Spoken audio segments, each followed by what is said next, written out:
अब हमने इस चैप्टर में तीन फंक्शन पढ़ने हैं। पहला है कंजम्पशन फंक्शन, हम इसमें कंजम्पशन फंक्शन की बात कर रहे हैं। दूसरी बात करेंगे सेविंग फंक्शन और तीसरी बात करेंगे इन्वेस्टमेंट फंक्शन। इस चैप्टर में हमने तीन फंक्शन पढ़ने हैं, कंजम्पशन फंक्शन, सेविंग फंक्शन और इन्वेस्टमेंट फंक्शन। आज हम पहले स्टार्ट कर रहे हैं कंजम्पशन फंक्शन। कंजम्पशन फंक्शन क्या होता है? कहता है it refer to the portion of income, income का वो part which is spent on the purchase of goods and services during a period of an accounting year and different level of income। भाई ये income का वो portion होता है जो goods and services को खरीदने के लिए खर्च किया जाता है by the house hold sector is called consumption, उसी को हम कंजम्पशन बोलते हैं। कंजम्पशन का जो रिलेशन है वो इनकम के साथ पॉजिटिव रिलेशन होता है। Consumption function of income, consumption का सीधा सीधा रिलेशन इनकम के साथ होता है और कंजम्पशन और इनकम में जो रिलेशन होता है वो डायरेक्ट या पॉजिटिव रिलेशन होता है। डायरेक्ट और पॉजिटिव रिलेशन होता है, मींस अगर इनकम बढ़ेगी तो कंजम्पशन भी बढ़ेगा, इनकम कम होगी तो कंजम्पशन भी कम होगा। सिंपल सी भाषा में लिखा हुआ है, सिंपल सी लैंग्वेज में याद करने के लिए भी आसान है। कंजम्पशन होता क्या है? कहता है पोर्शन ऑफ इनकम, इनकम का वो part which is spent on the, जो खर्च किया जाता है गुड्स एंड सर्विसेज के ऊपर during the given level of income, during the given level of income is called consumption function. Consumption का डायरेक्ट रिलेशन होता है इनकम के साथ।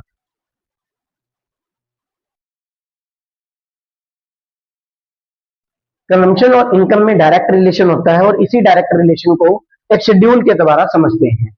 Y stand for income and C stand for consumption. Economics में जहां पर भी आप Y वर्ड देखोगे तो Y वर्ड जो रिप्रेजेंट करता है वो इनकम को रिप्रेजेंट करता है, चाहे वो 11th क्लास हो, चाहे वो 12th क्लास हो, CA फाउंडेशन हो, CS फाउंडेशन हो, Y stand for income, Y always income के लिए स्टैंड करता है। देखो एक शेड्यूल के थ्रू हम इसको समझते हैं। कहते हैं जीरो लेवल ऑफ इनकम पर कंजम्पशन होती है, जीरो लेवल ऑफ इनकम पर कंजम्पशन हमने रखी है। क्यों? क्योंकि इनकम जीरो है, कुछ ना कुछ तो कंजम्पशन होगी। क्यों होगी? एसेंशियल थिंग्स को पूरा करने के लिए कहीं तो पैसे यूज करेगा, वो पैसे कहां से आएंगे? कुछ पैसे पिछले सेव कर रखे होंगे या कहीं से लोन लेगा। इनकम जीरो है, कंजम्पशन तो कुछ ना कुछ हो रहा है। क्यों हो रहा है? क्योंकि एसेंशियल थिंग्स को पूरा करने के लिए, वो अपनी थिंग्स को यूज करने के लिए कहीं ना कहीं से तो पूरा करेगा, और वो पूरा दो जगह से पूरा कर सकता है, या तो पिछली सेविंग से यूज कर सकता है या लोन लेकर कर सकता है। तो जीरो लेवल फॉर इनकम पर जो कंजम्पशन होती है उसको हम नाम देते हैं ऑटोनोमियस कंजम्पशन, उसको हम नाम देते हैं ऑटोनोमियस कंजम्पशन। और ऑटोनोमियस कंजम्पशन को C बार से डिनोट करते हैं, ऑटोनोमियस कंजम्पशन।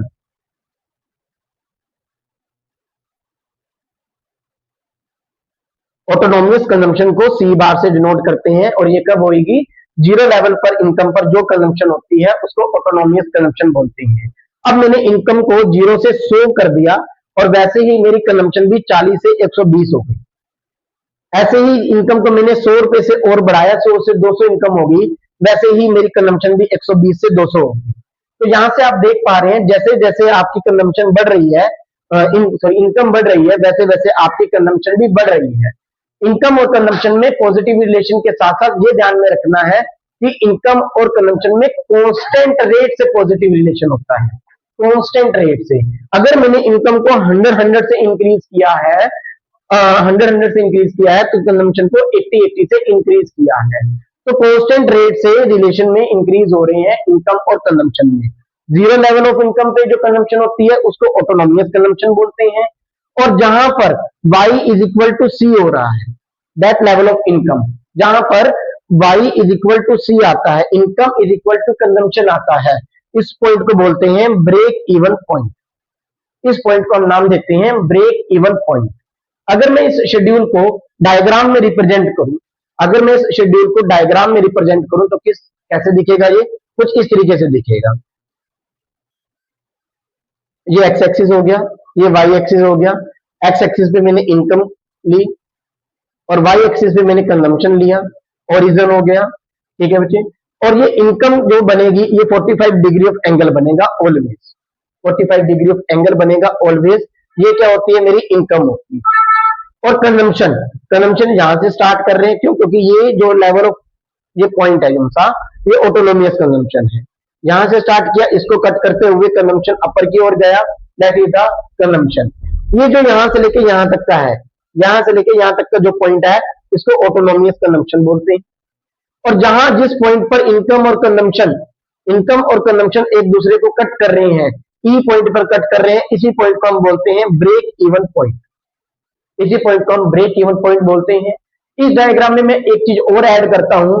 क्या ऐड कर रहा हूं? ये जो गैप आपको नजर आ रहा है, ये वाला जो गैप नजर आ रहा है, ये क्या होती है? डिसेविंग होती है। ये डिसेविंग होती है। और ये जो ऊपर वाला ब्रेक इवन पॉइंट के बाद वाला जो गैप आपको नजर आ रहा है, ये वाला जो गैप नजर आ रहा है, इसको हम सेविंग बोलते हैं। इसको हम सेविंग बोलते हैं। ये जो हमने शेड्यूल बनाया बहुत इंपॉर्टेंट है एग्जाम के पॉइंट ऑफ व्यू से, और ये डायग्राम बहुत ज्यादा इंपॉर्टेंट है। हमारा पहला फंक्शन चल रहा है कंजम्पशन फंक्शन। कंजम्पशन में हमने पढ़ा कि कंजम्पशन और इनकम में पॉजिटिव रिलेशन होता है, और इस पॉजिटिव रिलेशन को हमने एक शेड्यूल और एक डायग्राम के थ्रू समझा है। ये जो कंजम्पशन फंक्शन की थ्योरी है, ये केन्स थ्योरी के बेस पर ली गई है। केन्स हमारे एक रिसर्चर था, इकोनॉमिक्स का, उनके अकॉर्डिंग कंजम्पशन फंक्शन में बताया गया कि ये जीरो लेवल ऑफ इनकम पे जो कंजम्पशन होती है, उसको ऑटोनोमियस कंजम्पशन बोलते हैं।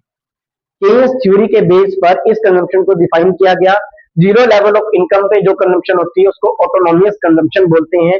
यानी income zero, minimum level of zero income पर जो कंजम्पशन होती है, ऑटोनोमियस कंजम्पशन होती है।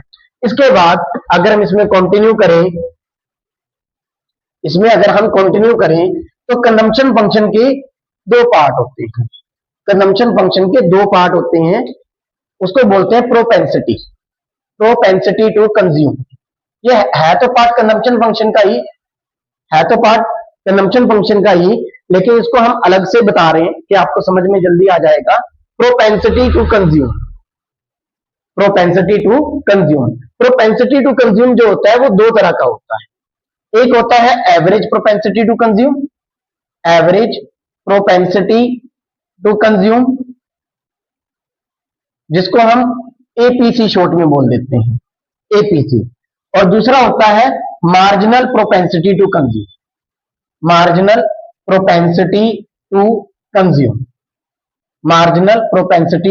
कंज्यूम, जिसको हम एमपीसी बोल देते हैं। Average propensity to consume and marginal propensity to consume. Propensity का मतलब क्या है? प्रोपेंसिटी का मतलब होता है रेशो। कि कंजम्पशन की कितनी रेशियो है डिफरेंट लेवल ऑफ इनकम पर। ठीक है, तो एवरेज प्रोपेंसिटी टू कंज्यूम क्या कहता है? It refers to the ratio of consumption at the different level of income या corresponding level of income। Different कह लो या corresponding कह लो, एक ही बात है। कहता है एवरेज प्रोपेंसिटी टू कंज्यूम कहता है it refer to the ratio of consumption. Ratio बताता है, किसकी रेशियो बताता है? कंजम्पशन की रेशियो बताता है डिफरेंट लेवल ऑफ इनकम पर। डिफरेंट लेवल ऑफ इनकम पर जो भी कंजम्पशन की रेशियो होती है, उसको हम एवरेज प्रोपेंसिटी टू कंज्यूम बोलते हैं। एवरेज प्रोपेंसिटी टू कंज्यूम निकालते कैसे हैं? एपीसी निकालते कैसे हैं? सी अपॉन में वाई। यानी कंजम्पशन को अगर हम इनकम से डिवाइड कर देंगे, तो एवरेज प्रोपेंसिटी टू कंज्यूम बनता है। दूसरी अगर हम बात चले मार्जिनल प्रोपेंसिटी टू कंज्यूम, क्या कहता है? कहता है it refers to the ratio of change in consumption at different level of change in income।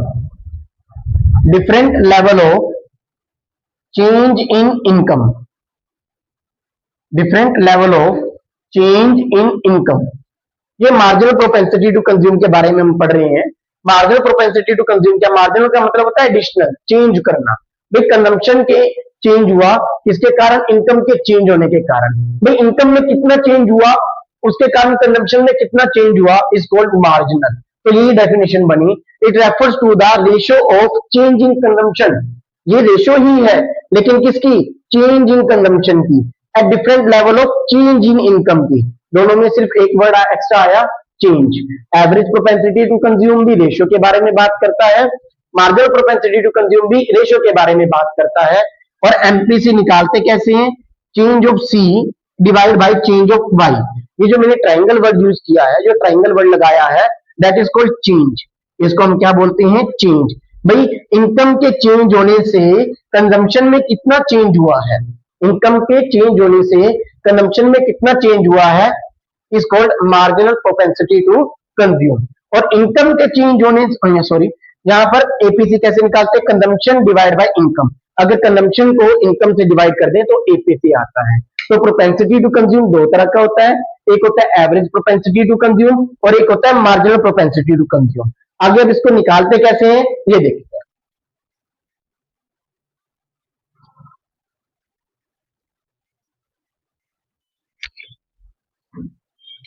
ये मेरा शेड्यूल था इनकम और कंजम्पशन का कि अगर इनकम 0 है, कंजम्पशन 40 है। अगर मैंने इनकम को 100 से बढ़ाया तो मैंने इसको 80 से बढ़ाया। इनकम 200 हो गई तो कंजम्पशन भी 200 हो गया। इनकम 300 हो गई तो कंजम्पशन 280 हो गया। इनकम 400 हो गई तो कंजम्पशन 360 हो गया। अब इस इनकम और कंजम्पशन को मैंने इनकी हेल्प से एपीसी निकालना है। एपीसी निकालना है सी अपॉन में वाई करते हुए, और एमपीसी निकालना है change of c divide by change of y करते हुए। तो आप यहां पर देखेंगे मेरे पास सी भी है और मेरे पास वाई भी है, मेरे पास सी भी है और मेरे पास वाई भी है। 40 डिवाइड बाय 0, आपको पता है, आपको पता है किसी डिजिट को 0 से डिवाइड करते हैं तो वो इंफिनिटी ले लेता है, वो क्या आ जाता है? इंफिनिटी आ जाता है। 120 डिवाइड बाय 100, 1.2, ये 1.2 आ जाएगा। उसके बाद 200 डिवाइड बाय 200, दैट इज ये 1 के इक्वल आ जाएगा।